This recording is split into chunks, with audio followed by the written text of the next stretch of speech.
Okay, I believe that one opening variation against black's c5, Najdorf or whatever, that gives, or Sicilian variations in general, that gives black most headaches. It has to be the c3 move. That is white's third move, c3, and I will show you why.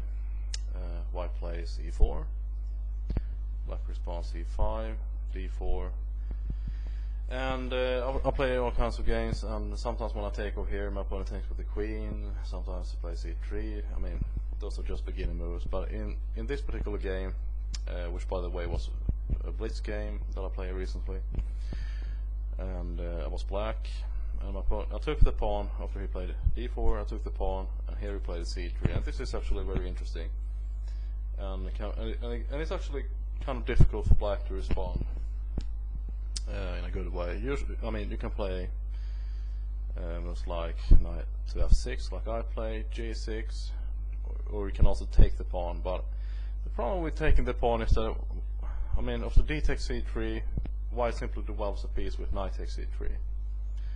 And if, I mean, for example, if you look at that variation, d takes c3, knight takes c3, black hasn't actually developed a single piece, and the c file is now, I mean, the c pawn is now traded off, and white has actually already two pieces in the center, a pawn on e4 and the knight on c3, which was sort of developed for nothing, for free.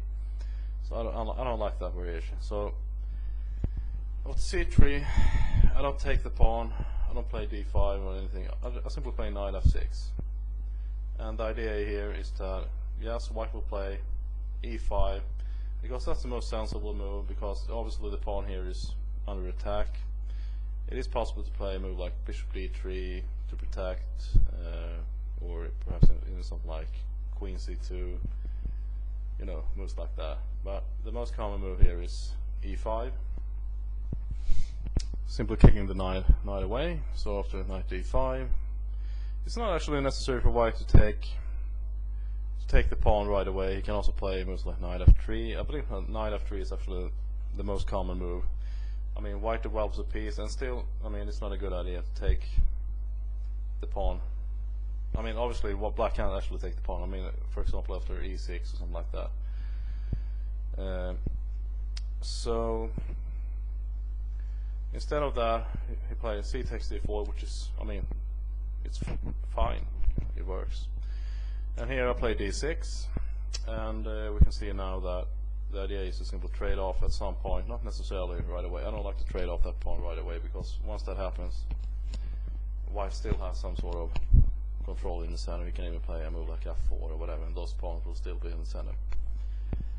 It's a little bit like the French defense. I mean, black plays c5 and there's a pawn on d4, and you can either take the pawn on d4 right away or just let the tension be there as long as possible. And sometimes, especially if white is impatient, he will simply take the pawn on c5, and then you simply develop, for example, your bishop from f8 to c5.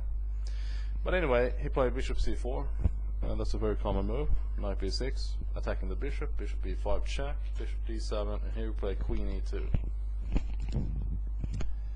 And well, I believe that theory gives something like bishop takes b5, queen takes b5 check, queen d7, then knight c3, and then a move like e6. But I played e6 right away just to, well, develop that piece, and also in case white ever takes, I simply take back. Obviously white will not take on d6. He played f4, knight to c6, simply developing my pieces. I also don't want to castle too early, because I mean, there's no rush. I don't need to castle that fast, and I can play bishop b7 and castle anytime I want. So, but I want to develop my queens off first. Knight f3, a6, bishop d3, knight b4. The reason I played knight b4 was that I believe that there are a bunch of moves black can take. You can play knight d5, bishop e7, followed by castles anyway. But I wanted to get rid of that light square bishop, because, as you can see, for example, moves like knight g5 or coming queen c2 or whatever. So I think it's a good move. So I just took, he played knight c3, I just took back, bishop e7, castles, bishop c6. Just getting that bishop on a better diagonal, obviously, because I wasn't actually covering anything on the previous diagonal. So after bishop c6, bishop e3, castles, rook a to c1, g6. G6 is an okay move. I mean, maybe at some point white wants to play f5, but g6 sort of stops that. I mean, okay, he obviously can't play f5 now because of just taking winner pawn. So he played knight g5, maybe putting some pressure over here on my h7 pawn, for example. If the bishop ever moves, then something like queen to h3 or, you know, anything. I'll play king g7, just preparing a move like h6 and possibly rook h8 or whatever. Knight g to e4, knight d5. I mean, when you look at this, it's sort of tempting to just take off the bishop, knight on e4. But then he just takes back with the other knight, and nothing's really changed. He's still putting some pressure on my d6 pawn, and maybe at some point he might even come to f6, which he absolutely did in the game. But you'll see that in a minute. Knight d5, bishop d2, rook c8. It looks like I'm playing against his bishops over here. I now have the bishop pair, which can be, of course, very strong, because if the game ever opens up, the bishop will obviously be stronger than the knight. So white's idea is to keep the game sort of closed, so that's why it doesn't take over here. Queen h3, queen b6, king h1. Well, taking this pawn over here is not such a good idea, because, well, first of all, he can win back the pawn over here. I mean, he just takes with his own pawn, and I cannot really take back, because when he takes back with his knight, this rook is hanging on c8. Notice that after takes, obviously his bishop over here is hanging as well, but he will win the exchange in any case. And so, you know, it's not a very good idea. He might even come to e7 after that. So I play knight takes e3, knight f6. This is kind of interesting. It's a pawn sacrifice. His idea is that if I take, which I also did, I mean, I just took on f6, he takes f6 check, king takes f6, and after bishop c3, his idea is that he can play this move and more or less win the game. Not only because it's actually would win this piece, but also this diagonal can't really be covered.